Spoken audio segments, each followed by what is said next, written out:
চাঁদপুর জেলা বিএনপির যুগ্ম সাধারণ সম্পাদক চাঁদপুর ২ আসনের বিএনপির মনোনয়ন প্রত্যাশী অধ্যাপক তানভীর হুদা বলেছেন, পূজা মণ্ডপ পাহারা দেব এটার পক্ষে আমি নই, কারণ আমরা সবাই বাংলাদেশি, সবাই মিলেমিশে সকল ধর্মের উৎসব পালন করব।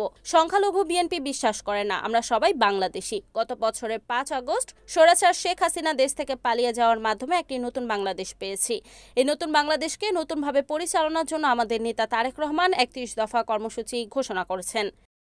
চাঁদপুরের মতলব উত্তর উপজেলার মমরুজকান্দি সপ্তগ্রাম উচ্চ বিদ্যালয় প্রাঙ্গণে শারদীয় দুর্গাপূজা উদযাপন উপলক্ষে সনাতন ধর্মাবলম্বীদের সাথে আয়োজিত মতবিনিময় সভায় প্রধান অতিথির বক্তব্যে তিনি এসব কথা বলেন। উপজেলা স্বেচ্ছাসেবক দলের সাবেক যুগ্ম আহ্বায়ক হালিম সরকার রিঙ্কুর সঞ্চালনায় বিশেষ অতিথির বক্তব্য রাখেন মতলব উত্তর উপজেলা পূজা উদযাপন পরিষদের ভারপ্রাপ্ত সভাপতি গোপাল চন্দ্র দাস, পূজা উদযাপন পরিষদের সাধারণ সম্পাদক শ্যামল চন্দ্র দাস। এ সময় আরো বক্তব্য রাখেন মতলব দক্ষিণ উপজেলা বিএনপির সাবেক সভাপতি বিল্লাল হোসেন মৃধা, মতলব উত্তর উপজেলা বিএনপির সাবেক সিনিয়র সহসভাপতি গোলাম সারোয়ার মজুমদার, ফরাজিকান্দি ইউনিয়ন বিএনপি সভাপতি ইয়াসিন মোল্লা, উপজেলা বিএনপির সাবেক যুগ্ম সাধারণ সম্পাদক আবু সৈয়দ গোলাম রাব্বানী মামুন, উপজেলা বিএনপি সহ সাংগঠনিক সম্পাদক তাইজুল ইসলাম, মমরুজকান্দি সপ্তগ্রাম উচ্চ বিদ্যালয়ের সাবেক প্রধান শিক্ষক রাধে সাহাম সাহা ও দুর্গাপুর ইউনিয়ন যুবদলের সাবেক আহ্বায়ক মহসিন মুক্তার সহ স্থানীয় নেতৃবৃন্দ। অনুষ্ঠান শেষে মতলব উত্তরে ৩৪টি পূজা মণ্ডপের সভাপতি ও সাধারণ সম্পাদকের হাতে আর্থিক অনুদান তুলে দেওয়া হয়। বলার চেষ্টা করি যে আপনারা নির্বিঘ্নে আপনাদের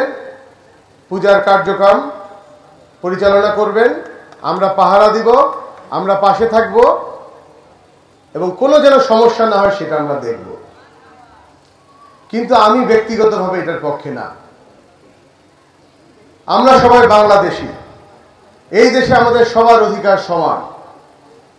এই দেশকে গড়ে তোলার জন্য আমাদের হিন্দু ভাই, মুসলমান ভাই, খ্রিস্টান সকল ধর্মের মানুষকে প্রয়োজন। কিন্তু একটা অনুষ্ঠান আসলে কেন পাহারা দিতে হবে? আমাদের মানসিকতা কেন এরকম হবে যে এখানে কোনো ঝামেলা হইতে পারে?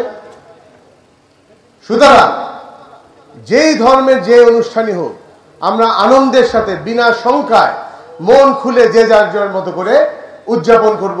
এটাই হওয়া উচিত আমাদের লক্ষ্য, এটাই হওয়া উচিত আমাদের সংস্কারের অংশ। তারপরেও একটা সমাজে। Report Suman Ahmed, NN TV, Chandpur.